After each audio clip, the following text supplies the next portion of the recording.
All right, from the mysterious to more mysterious, it's a UFO report. Here comes little Timmy Seanor. Nobody's gonna know. They're gonna know.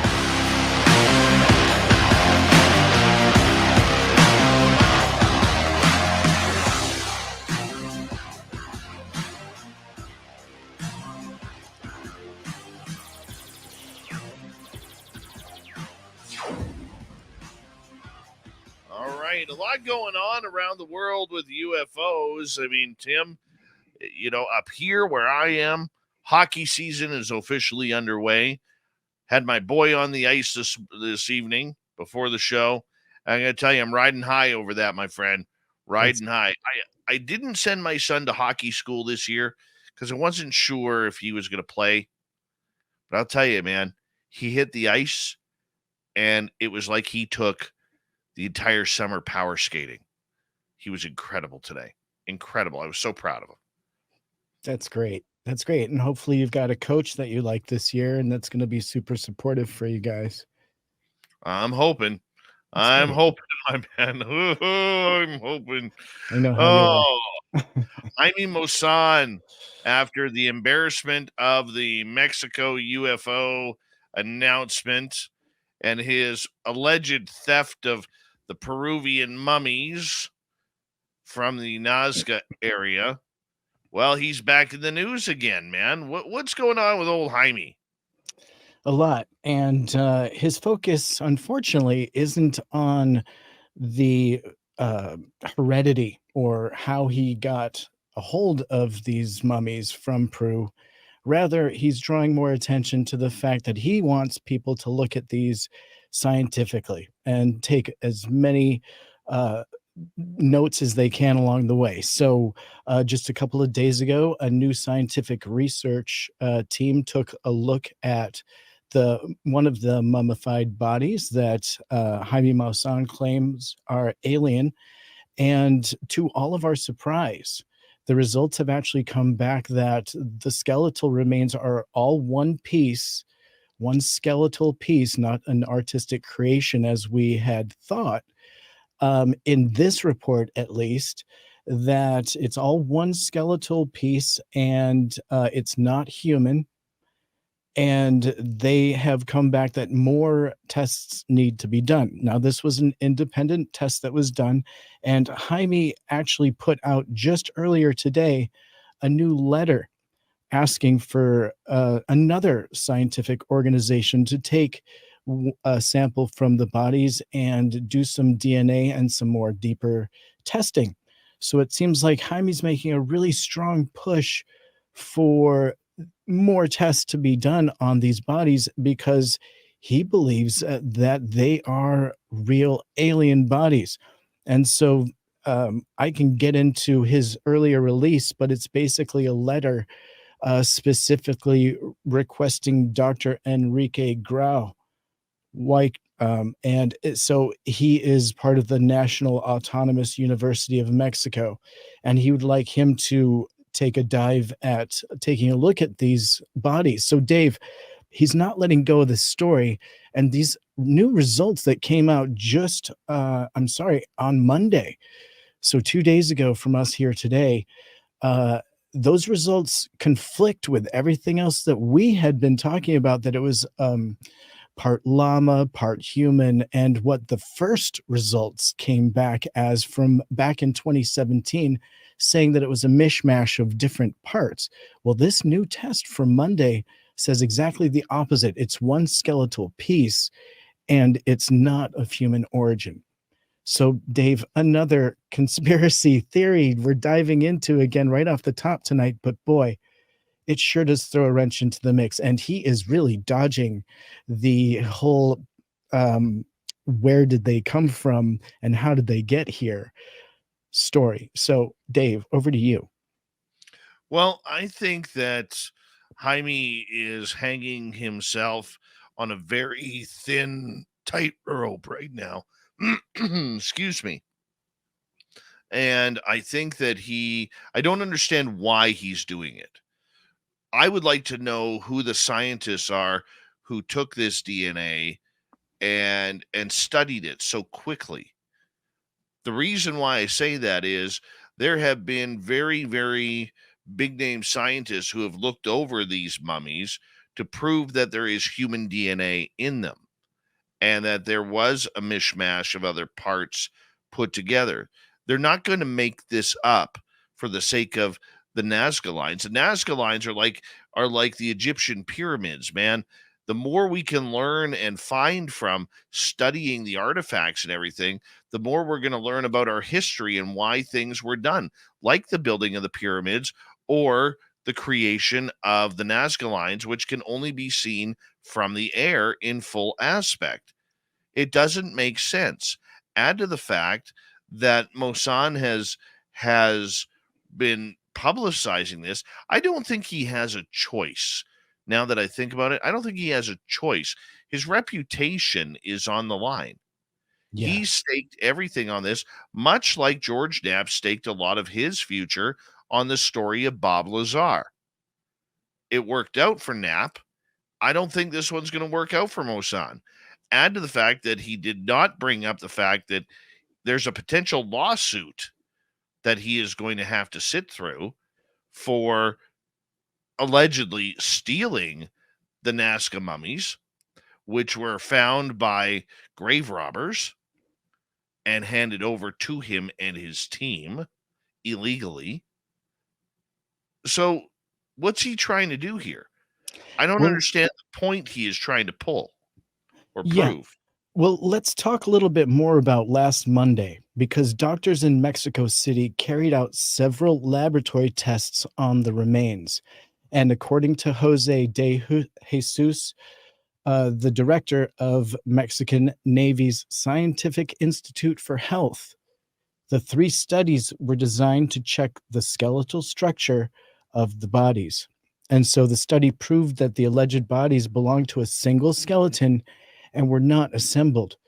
And so, in a quote, they say there is no evidence of any assembly or manipulation of the skulls. And they say, however, the Peruvian Attorney's Office, Attorney General's Office, rather, together with the Institute of Legal Medicine and Forensic Studies, has launched an investigation into where these bodies were found. Okay, so there is a little bit more about where the remains are coming from here in the investigation coming up. But the big news here is that it wasn't what they originally had thought from back in 2017, where the creations were made of animal and human bones joined together with synthetic glue and were covered in a type of plant fibers and synthetic glue to simulate a type of skin. This new study, and just to repeat, that was the Mexican Navy's Scientific Institute for Health, and they did 3 separate studies. And so we can go into the details a little bit further, but do you feel the fact that he is searching out valid experts to review these bodies, do you think it's making it more credible? Are you interested in these results, or do you think that there's somehow something going on here? Well, the problem is that was already done. That was already done numerous times with Mexican and American scientists and university professors who had great interest in this subject. Okay. I mean, look, yes, there's some interesting parts. The heads of these mummies look like alien grays. The fact that one finger has been cut off each hand and a toe on each foot to make it look a little bit different, okay, is something to be weary about, okay? So I just don't get why we need another study on these. Well, what if, so for example, they were able to prove through carbon 14 analysis that the bodies had been buried for 1,000 years in diatomaceous earth, which is a type of algae that doesn't allow bacteria or fungi to grow, basically making the preservation possible. Um, does that bring any validity to the story for you? We need to find out who are the scientists who put this out. Okay. Okay. Who are they? Well, right? Now, so if they're top-notch scientists that are looking for the answers like they had before, who are disproving this left, right, and center due to DNA results, then okay. But you know what? I'll play devil's advocate here a little bit, dude. I will. Okay. It's just like we see a lot of athletes when they have an injury, they go for a second opinion. Maybe there is something to it. Maybe that second opinion found something that wasn't found on the original DNA tests that were done a number of years ago. And the systems have been updated and upgraded since then. So, do I believe that there is something new, that these bodies are alien? No, I do not. Okay? I personally do not. That's my opinion. However, okay, if the study proves that, now we need to know who the study was run through. What's their credibility like? What kind of testing did they do? And I'm not a DNA expert at all. Okay? Not at all. Don't even know how it works. But there are a lot of more brainiacs out there who do know how it works. And if those people were there, I think the smart thing for Jaime to do would be to contact other universities around the world for independent studies to prove or disprove whether they are alien. All right? And he could send somebody with them. It's not that they're going to do it alone or change the bodies to paper mache, but they're going to do it. Right? So I just think he's barking up the wrong tree. And I'm surprised he's like Custer having his last stand on this one. indeed. Indeed. And it's interesting just that there's so many layers to this story, and that it didn't just go and fade off into the horizon as we kind of thought it might. He's really plugging away at the validity of this. So we'll just have to wait and see. And believe me, I enjoy reporting on it because anytime UFOs and aliens are in the headlines, I'm a happy guy. It's fun to report on. We're going to get to our next story. We got about 3 minutes, so we are going to have to carry it over. But I can Okay. already tell you this next story that you have is going to really upset me. Oh, Really, sorry. and it should. It should upset every experiencer because, according to Apple News, UFO research is only harmed by anti-government rhetoric, which basically says if you're a tinfoiler experiencer, you're the root of the cause problem for being here. No. That's not what it is. No. No? Prove No. me. No, so this story from Scientific American is actually more about the anti-government rhetoric potentially being brought forward by whistleblowers saying that there is conspiracy within the government to cover things up. Does that make sense? So I read the headline wrong then. Yeah. Yeah, by no means is that first statement that you said what Apple News is covering here in this. And so the Scientific American headline reads, UFO research is only harmed by anti-government rhetoric. And as the U.S. heads into another contentious election cycle, there is a glimmer of bipartisanship on Capitol Hill on an unexpected topic of UFOs.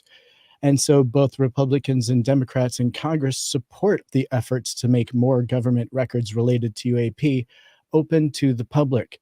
And this is a productive step to begin looking at a whole host of terrestrial explanations for UAP, anything from balloons to drones, which is particularly welcome on a topic where research often lacks strong footing in scientific data.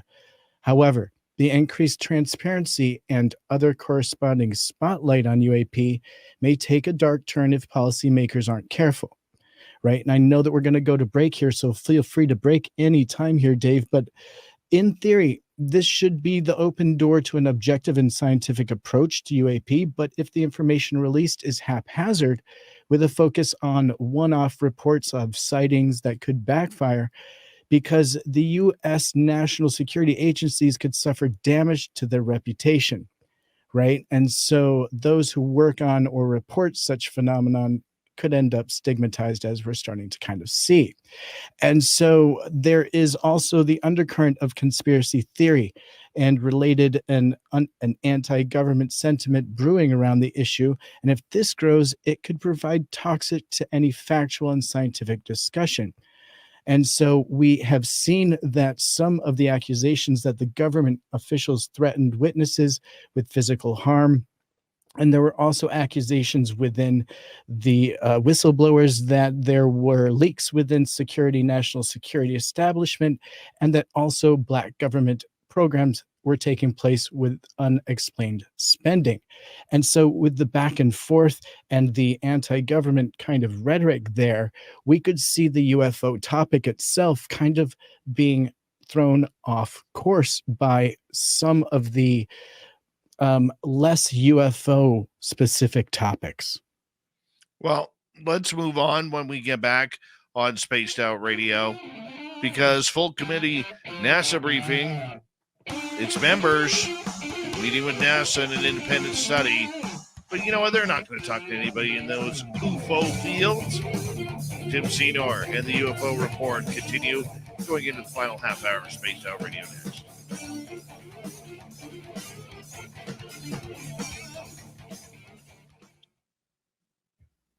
Boy, was I misguided on that headline. Holy cow, I was off. Yeah.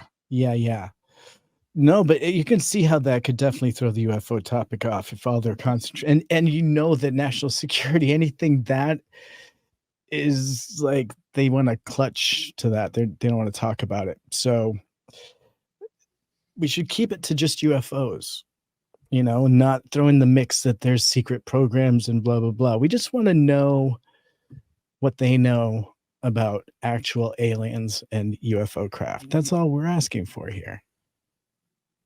Mm-hmm. We don't care about the secret programs. We know about it. I do care about those. Do you want them exposed? No, that's what makes it more interesting. I don't want a lot of this exposed, okay? I really don't. Yeah. Me neither.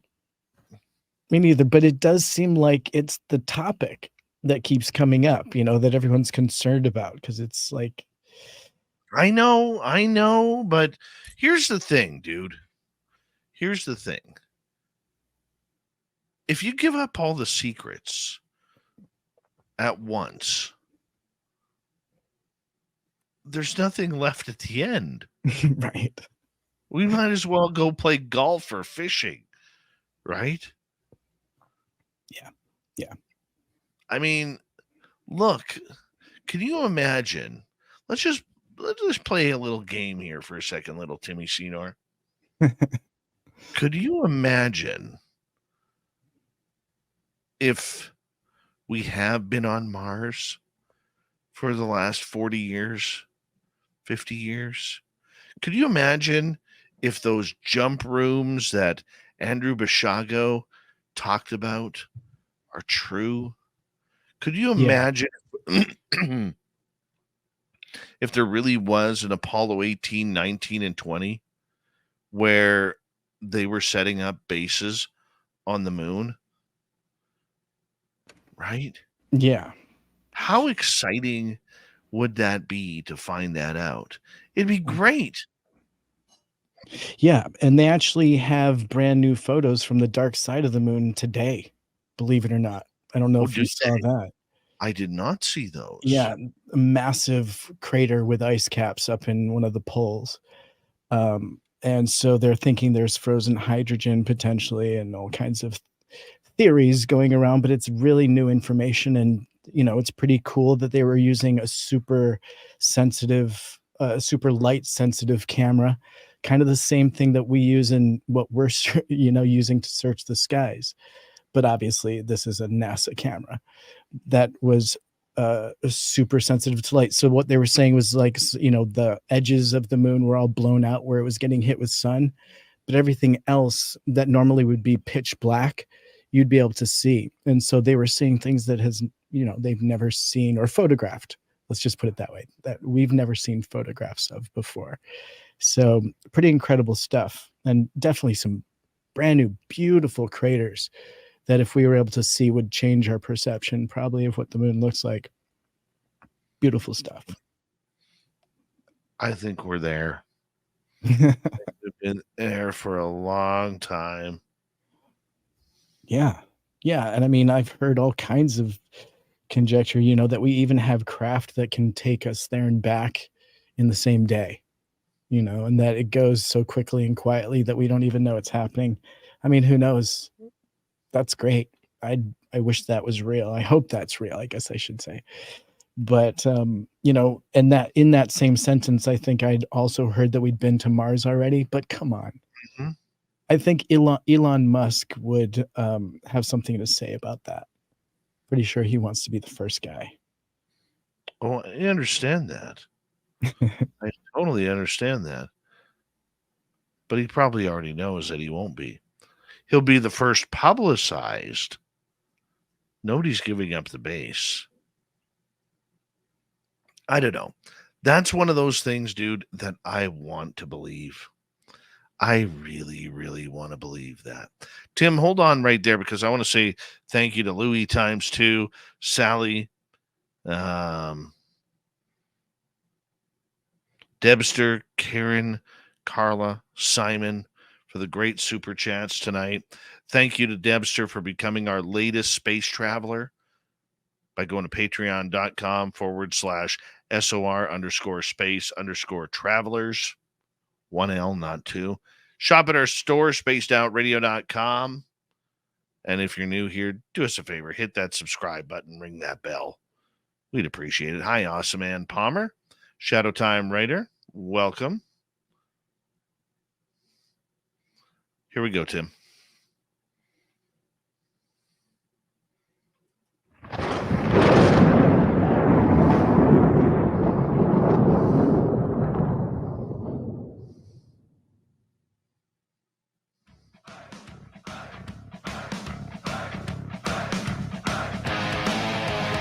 We rounded third. We're heading for home tonight on Spaced Out Radio.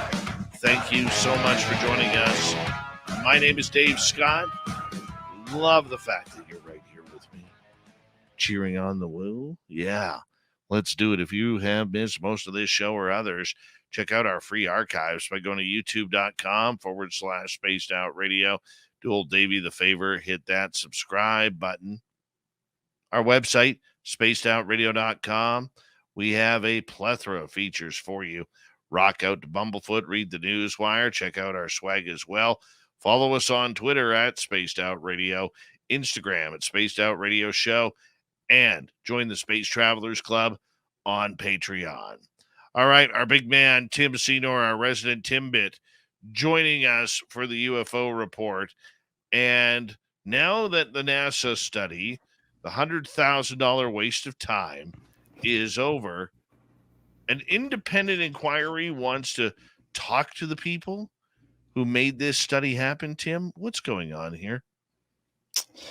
Yeah, so just to kick it off, over the weekend, USA Today was very happy to cover the NASA briefing on the front page. And so it reads, NASA releases report about UFOs, and the subtext reads, agency urges science instead of sensationalism. Of course, that's the takeaway.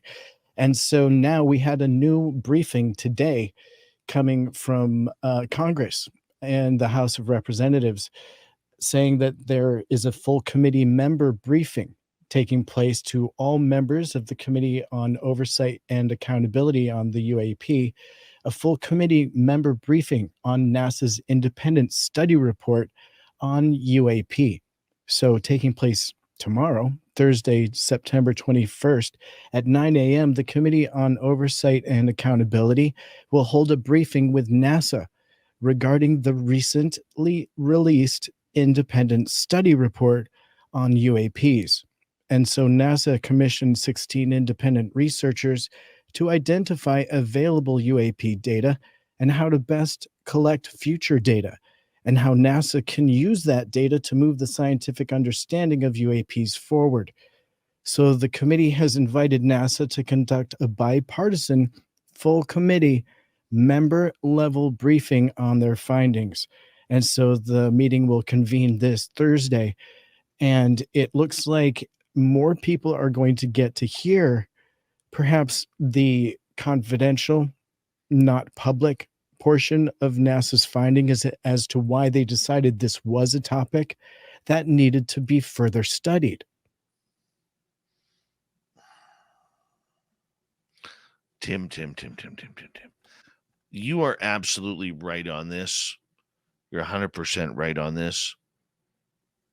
Okay, but I want these people to stand in front of the news to give that story.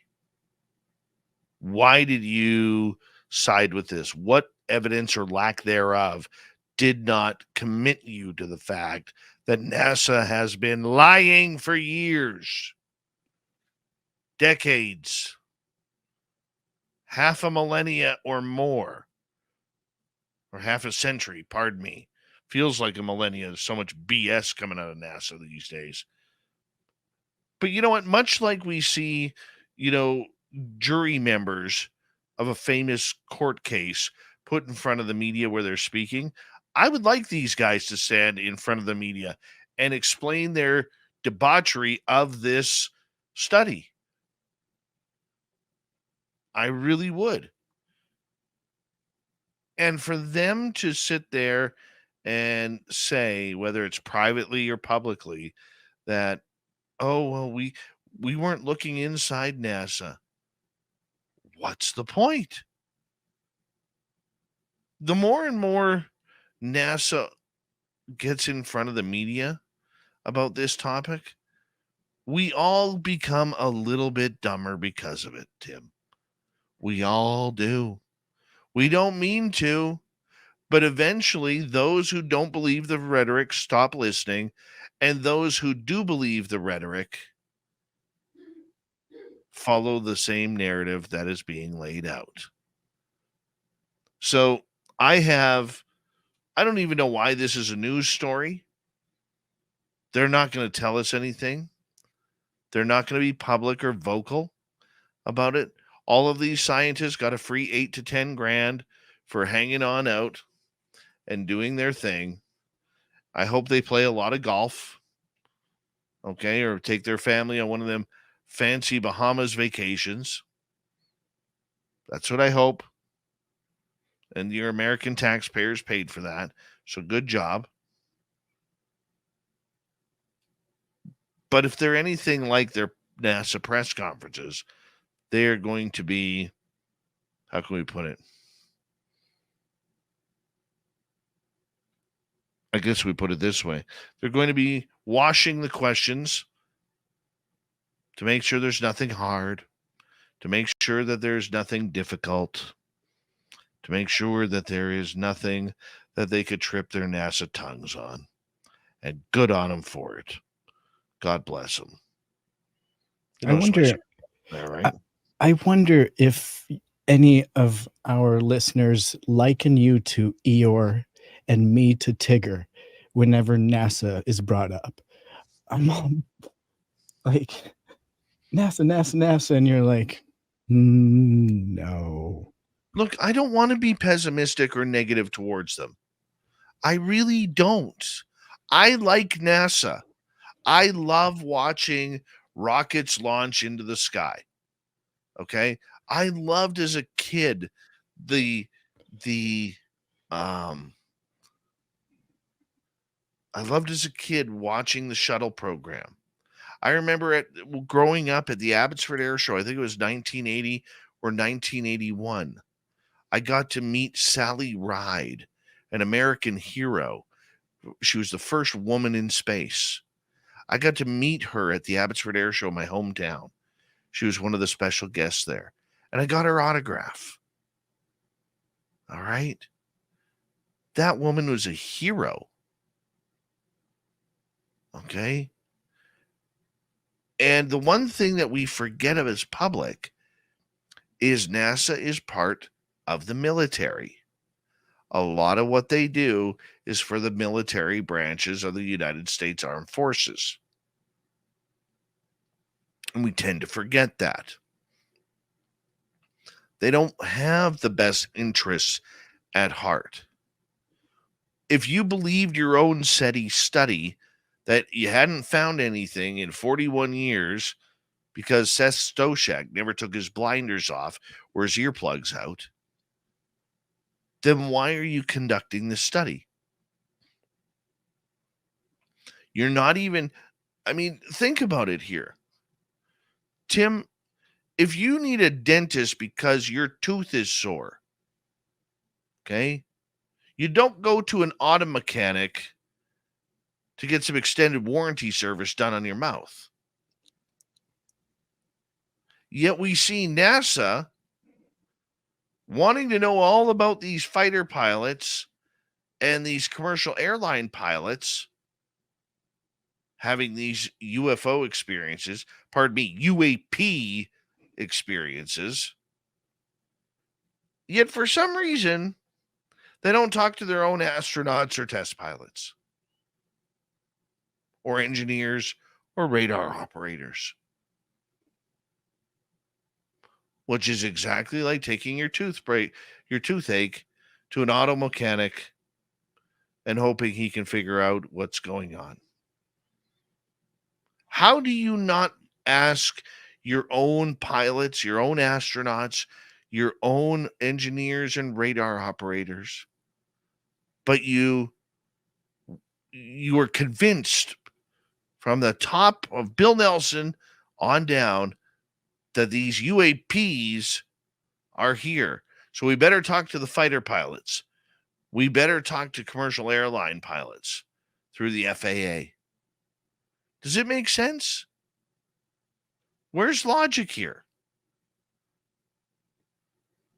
Yeah. No, you're right. You're right. And the fact is, even if NASA was able to explain away a lot of those videos that you and I have seen that look amazing, and they're like, well, actually, that's experimental or that's a satellite, and they have that information, but it's, secret. Well, we'll never know. Right. And so to us, it'll always be UFO.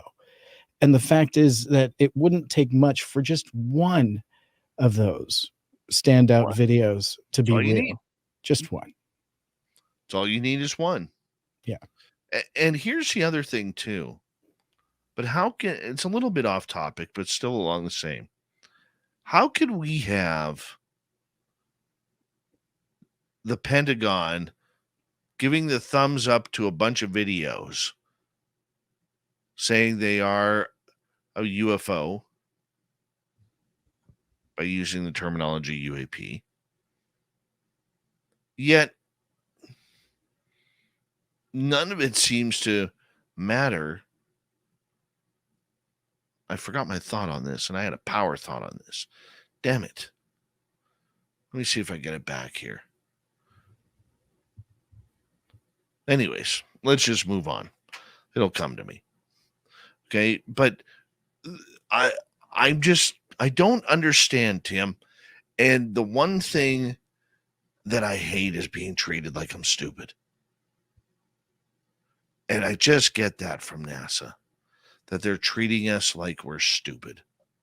Right. And they're the only, like, I think you may have been going down the road that the only evidence that they're considering and willing to publicly debunk, if you will, are the available That's videos from that's the where I was Navy. going with that. I apologize. That's where I was going with that. Is how does the Pentagon give the thumbs up to those videos saying they're authentic, and then people from NASA and others break those videos down and say, "Oh no, that's not UFO." I mean, is that the hand slapping the other? Why would you debunk your own Defense Department if they've confirmed that Yeah. as real? And people crap on Jeremy Corbell and his wanting to weaponize everything.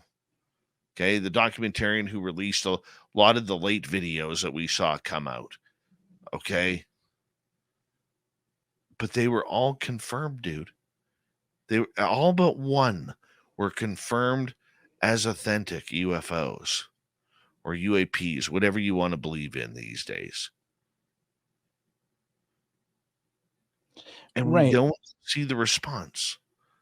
We don't. But somehow they were able to be released. They weren't leaked, they were released. And so it's, it's kind of like the David Grush story in what he was allowed to talk about. Well, he'd been greenlit to talk on certain things because, as far as the Pentagon is concerned and the DoD, those things don't exist. So he's free to talk on them. It's kind of like the same thing we saw with these videos. Well, we haven't confirmed what this is, so it's fine. We know it's not X and Y, so it's probably okay to release, and that's why we were given that, because more than likely it was something explainable. I mean, and it's turned out to be potentially something explainable. Do you feel that that's the route that No, and why it was released? I think it's part of the cover up. All right, we got 7 minutes left. You got a UFO story for us. Oh, I sure do. And this is a great one. Coming in the early morning hours of the 24th of October, 1968, U.S. Air Force maintenance and security personnel stationed within the Minuteman Intercontinental Ballistic Missile Complex surrounding the Minot, am I saying that right? The Minot Air Force Base, North Dakota. Minot? Minot. Okay, Minot Air Force Base in North Dakota observed one and at times two similar UFOs. And so the Minot Base operations dispatcher initiated radio communications with personnel reporting in the field and the radar approach control and the crew of a returning B-52H aircraft. And so RAPCON alerted the pilots to the location of a UFO, which the B-52 navigator observed on the radar scope at co-altitude and maintaining a 3-mile distance throughout a standard 180-degree turnaround. And so as the B-52 started its descent back to Minot Air Force Base, the UFO appeared to close distance to 1 mile at a rate that was high speed and pacing the aircraft for nearly 20 miles before disappearing off the radar scope. So both B-52 UHF radios would not transmit during the close radar encounter with the UFO, and radar scope film was recorded. So shortly afterwards, RAPCON provided vectors for the B-52 to overfly a stationary UFO over the near ground. And after turning onto the downward leg of the traffic pattern, the pilots observed a large illuminated UFO ahead of the aircraft for several minutes, and before turning onto the base leg over the UFO while observing it at close range. And so after the B-52 landed, both outer and inner zone intrusions alarms were activated at the remote missile launch facility Oscar 7. During the report duration, observations were over 3 hours. And so now this is becoming one of the more credible cases. And not only is it being investigated by multiple study groups, including SCU, and now some of the data is being brought forward, including some witnesses, and they're going to be talking directly to Congress on this event. And so this is one of 3, I believe, that have been highlighted coming from a new break-in information that's being shared with Congress at this time. And this is, in my opinion, quite a good case. And if there is, in fact, film on it, Dave, that would be pretty incredible. It would be incredible. We want it to happen, right? We want this stuff to happen. We want the truth to stories like the nuclear facilities. How do we get there, though? How do we get there? Telling the truth. It's that simple, Tim. Telling the truth. I mean, it's, I don't know, maybe I'm just frustrated by it all. And I'm thinking, man, when are we going to, it's great to hear these stories. I love the stories. But where do we go from here? Because the Air Force isn't being very cooperative. in case you haven't noticed. Your thoughts? Well, my thoughts are something like this, where we know that there are things that exist evidentially. And so potentially these are the things that we can put out to demand the evidence, at least for the people that need to know. Do you and I need to see secret tape? No. Does Congress potentially? Yes. Do we need to at least know that it exists and that they're reviewing it? Yeah. We don't need the details, but we need to know that these sorts of things exist, like in this article and in this investigation report that's being brought forward from the SCU's website. And so we know that they're directly sharing via other websites like Enigma directly to Congress, and making this information provided directly to, Arrow and members of that. They're sourcing their data through this. And so if they can make a demand through whatever chain, we need to use FOIA publicly, but they have a different chain. But if they could demand that tape that we know exists, well, there you go. You've got up close and personal film, according to this historical report. And that's evidence. It's amazing when you get that unshown film, isn't it? We know it exists. We know it exists according to this report, and this is directly coming, from the base commander. So yeah, it's crazy knowing that it exists potentially. Do we have anything more to sneak in 2 minutes here? Good question. I mean, I really don't. I think we covered Jaime's new case, and that was really it. Good old Jaime. I mean, I want to ask you this. Let me ask you this. With all the controversy that's surrounding ufology the last couple months, the hearings, the debating, David Grush, NASA and everything like this, does this not just look like one of the greatest messes of all time? Because it is sloppy out there. Nobody seems to want to ask a tough question. Nobody seems to be demanding truth or evidence. Your thoughts? No, you're absolutely right. And then when evidence does come forward, it is just torn apart on social media before we even got all the evidence. Now, given it doesn't come from the most reliable sources with a really poor batting history. So, the chips are definitely stacked against these alien bodies. But, it doesn't hurt us if it turns out to be something real, right? If that is real. But, chances are really slim that these are real here. Yeah.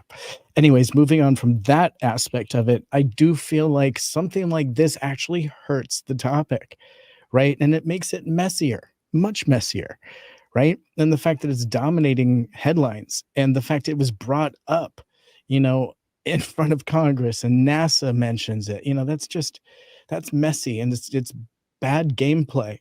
And so the fact is, at this point, we need evidence that's substantial. We need more things like military tapes, like something like this. If they came out with some film from the 60s that we could validate, that would be great. If we could come up with some real bodies or some real craft or something real, that's really what we need at this point. But otherwise, it's getting really murky. You're absolutely right. And the more it seems like some of these whistleblowers talk publicly, the worse it gets. Little Timmy Seanor, that's why we love you around here. We'll talk to you in a few nights' time. We got Mr. Ron Bumblefoot THAL rocking in the background with Little Brother is Watching. Bumblefoot is the official music of Spaced Out Radio, rocking us in and out of every single show. Get your horns up for the guitar god himself. Special thanks to everybody listening in at work, at home, in your cars, wherever you may be. Thank you to everyone in our chat room tonight.